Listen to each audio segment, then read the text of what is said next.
한때 우스꽝스러우면서도 철학적인 마을인 펠리시타운에 있었던 일이었습니다.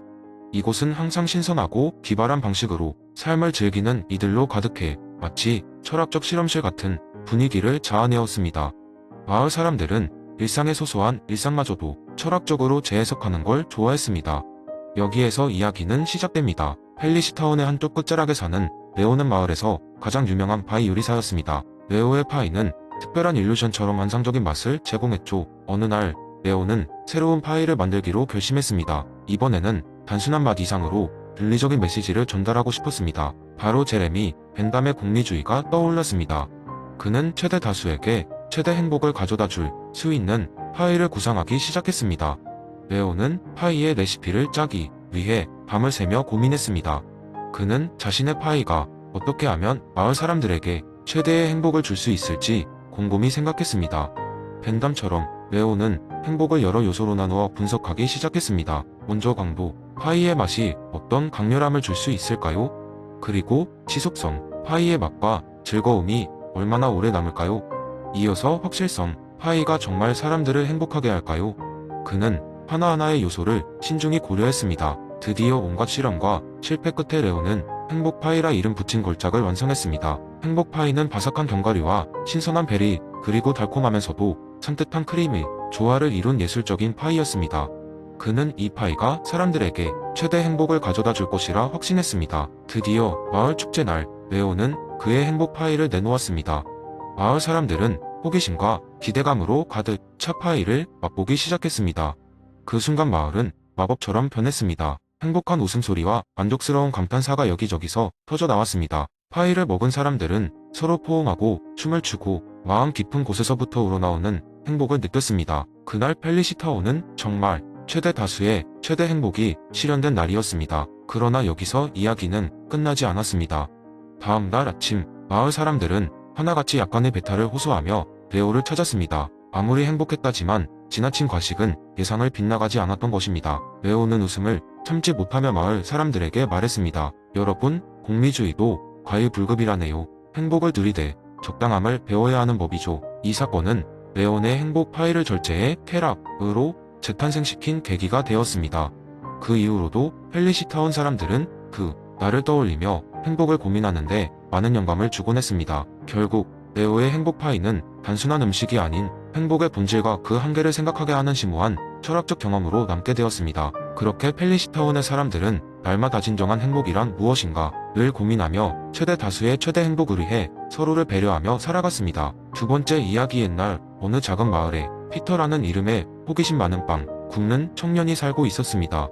피터는 매일 아침 새벽에 일어나 뜨거운 화덕 앞에서 빵을 굽곤 했습니다.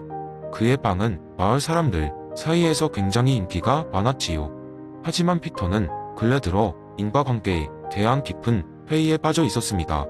바로 스코틀랜드 철학자 데이비드 휴미 이론에 깊이 매료되었기 때문이죠. 어느 맑은 아침, 피터는 평소처럼 빵을 굽고 있었습니다. 그런데 그날따라 화덕에서 구운 바게트가 마치 예술작품처럼 완벽했습니다. 겉은 바삭하고 안은 촉촉하여한 조각, 베어 물면 천국이 따로 없었죠. 피터는 생각했습니다. 내가 오늘 사용한 이탈리아산 밀가루 덕분인가?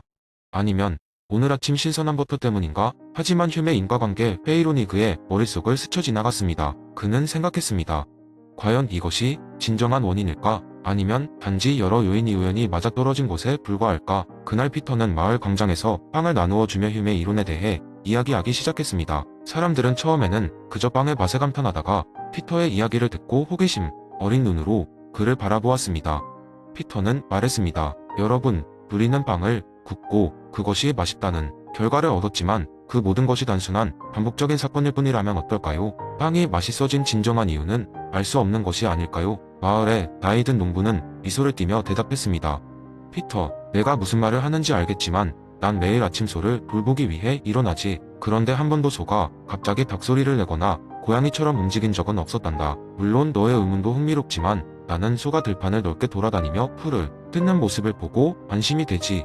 이에 피터는 고개를 끄덕이며 웃었습니다. 그렇죠 어르신. 그렇게 생각하면 마음이 한결 편해지네요.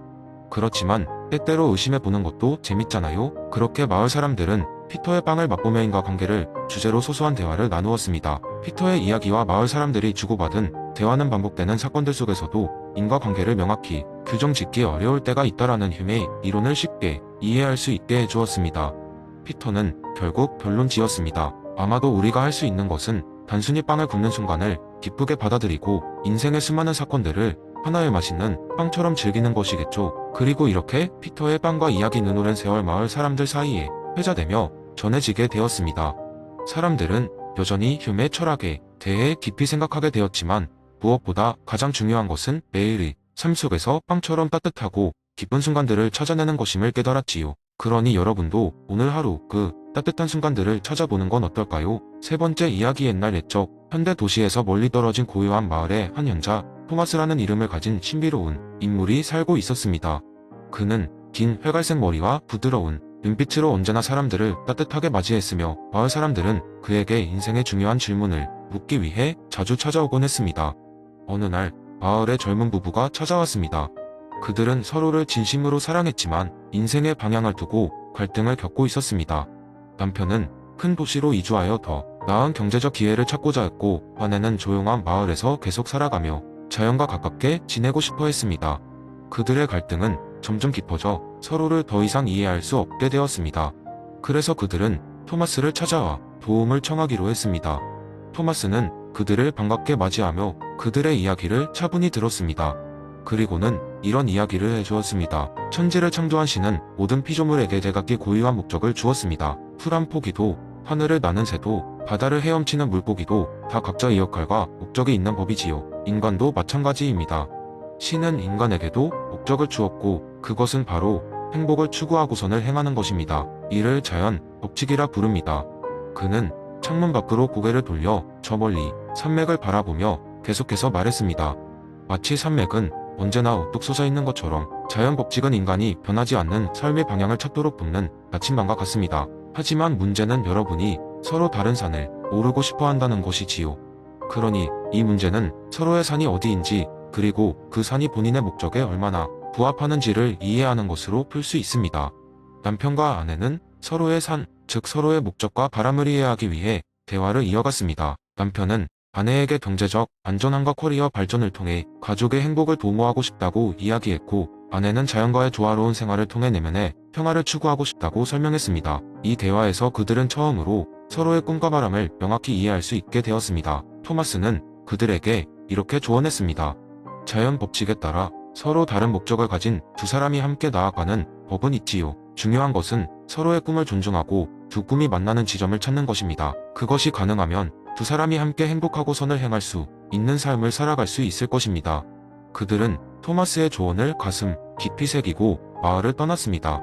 그리고 시간이 흐른 후 서로의 꿈을 포기하지 않고 합의점을 찾아내어 작지만 행복한 움직임을 만들어가고 있었습니다. 부부는 결국 도시에 작은 집을 마련했지만 자연 농법으로 자그마한 정원을 가꾸며 살게 되었습니다. 남편은 원하던 커리어를 쌓아 가족을 지원할 수 있었고, 아내는 자연과 더불어 사는 생활 방식을 유지하며 가족을 돌볼 수 있었습니다. 마을 사람들은 때때로 그들이 둘 사이의 균형을 유지하며 살아가는 이야기를 듣고는 자신들만의 산을 찾으려 하였습니다. 그리하여 마을은 자연 법칙을 이해하고 서로가 서로의 목적을 존중하는 사람들로 가득 차게 되었다고 합니다. 그리고 그 중심에는 언제나 사람들을 환영하며 지혜를 나눠주는 현자 토마스가 자리 잡고 있었습니다.